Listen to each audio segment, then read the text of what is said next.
राधे राधे। आप सभी का हमारे भक्ति वचन चैनल में स्वागत है। आइए सुनते हैं मार्गशीर्ष मास की कथा का 6वां अध्याय।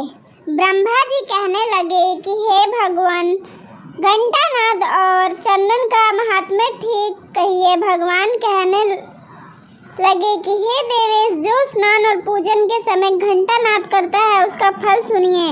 वह मनुष्य हजारों और असंख्य कोटि वर्ष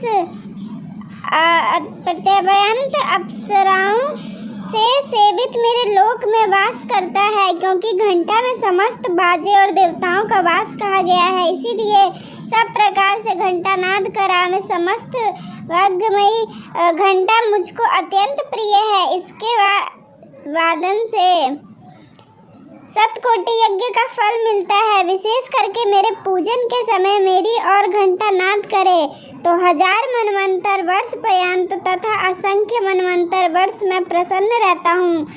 मृदंग और शंखनाद के प्रभाव ओंकार ध्वनि को मिलाकर अर्थात ओंकार ध्वनि को करता हुआ मेरा पूजन करता है, वह निरंतर मोक्ष को प्राप्त होता है। हे पुत्र, जिस जगह मेरे सामने नाद से युक्त वैष्णवों से पूजित घंटा स्थित रहता है, वहाँ पर मुझको ही स्थित सब भक्तों जो मेरे सामने गरुड़ के चिन्ह से युक्त अथवा सुदर्शन चक्र के चिन्ह से युक्त घंटा को स्थित करता है, उसके सब पापों को मैं हरता हूँ। जो मेरे पूजन के समय घंटा नाद करता है उसके 100 जन्मों के पापों को मैं हरता हूँ। जो मेरे पूजन के समय अथवा शयन के समय घंटा नाद करता है उसको कोटि गुना फल मिलता है। जो मनुष्य गरुड़ पर स्थित शंख चक्र गदा पद से युक्त तथा लक्ष्मी से युक्त मुझे देवेश का पूजन करता है,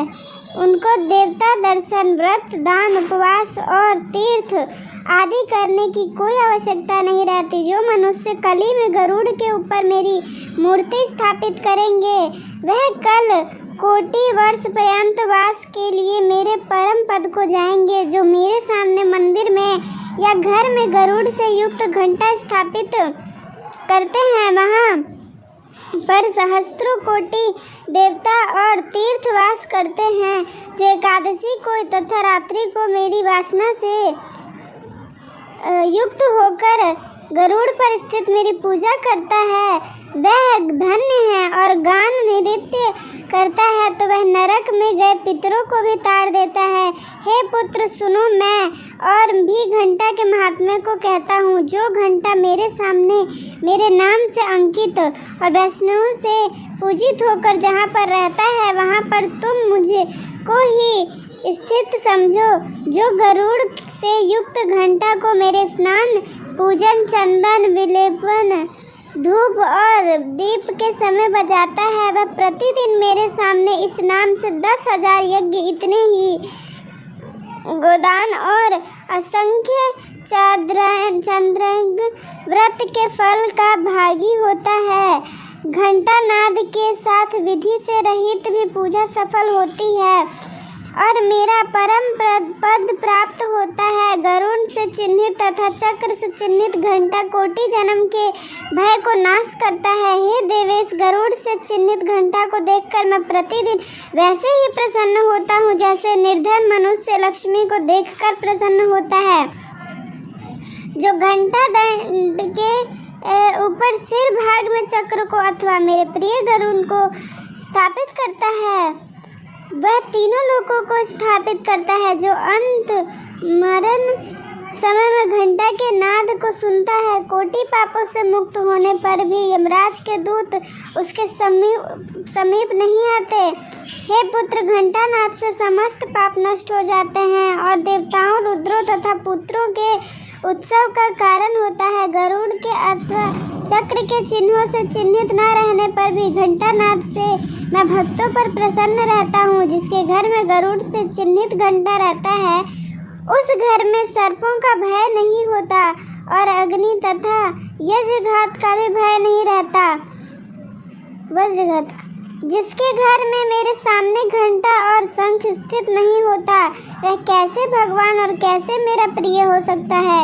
अब मैं चंदन का महात्म्य तुमसे कहता हूँ, जिसको मेरे अर्पण करने से निसंदेह मुझे अत्यंत प्रसन्नता होती है। पुष्प, कपूर, आगा, कस्तूरी, जायफल से युक्त चंदन को अथवा मुझको अत्यंत सुखदायी तुलसी के कष्ट के चंदन को मेरे लिए नित्य ही देता है। मनुष्य में श्रेष्ठ कली में भगवान का भक्त अत्यंत युग परम स्वर्ग में जाकर वास करता है। जो तुलसी काष्ठ को मेरे लिए देता है अथवा मालती के पुष्पों से मेरा पूजन करता है, वह फिर माता के स्तनों से दुग्ध पान करने वाला नहीं होता अथवा वह फिर जन्म नहीं लेता। मैं तुलसी काष्ठ के चंदन को अर्पण करने से 100 जन्मों के किए हुए पापों को नष्ट कर देता हूँ, क्योंकि समस्त देवताओं को तुलसी काष्ठ का चंदन अति प्रिय है। वैसे ही पितरों को भी विशेष करके अति प्रिय है। जब तक अति पवित्र तुलसी काष्ठ का चंदन मेरे लिए पूजा में अर्पित देखने में नहीं आता, तभी तक श्रीखंड चंदन श्रेष्ठ है और तभी तक अंगूर श्रेष्ठ है और तभी तक कस्तूरी और कपूर सुगंधित है। जो लोग कलयुग में मेरे लिए मार्गशीर्ष मास में तुलसी काष्ठ का चंदन देते हैं, वे कृतार्थ हो जाते हैं, इसमें कोई संदेह नहीं है। जो भगवान होकर कलयुग में मार्गशीर्ष मास में तुलसी काष्ठ के चंदन को नहीं देता है, वह मनुष्य भगवान भगवतगत नहीं है। जो मार्गशीर्ष मास में कुमकुम,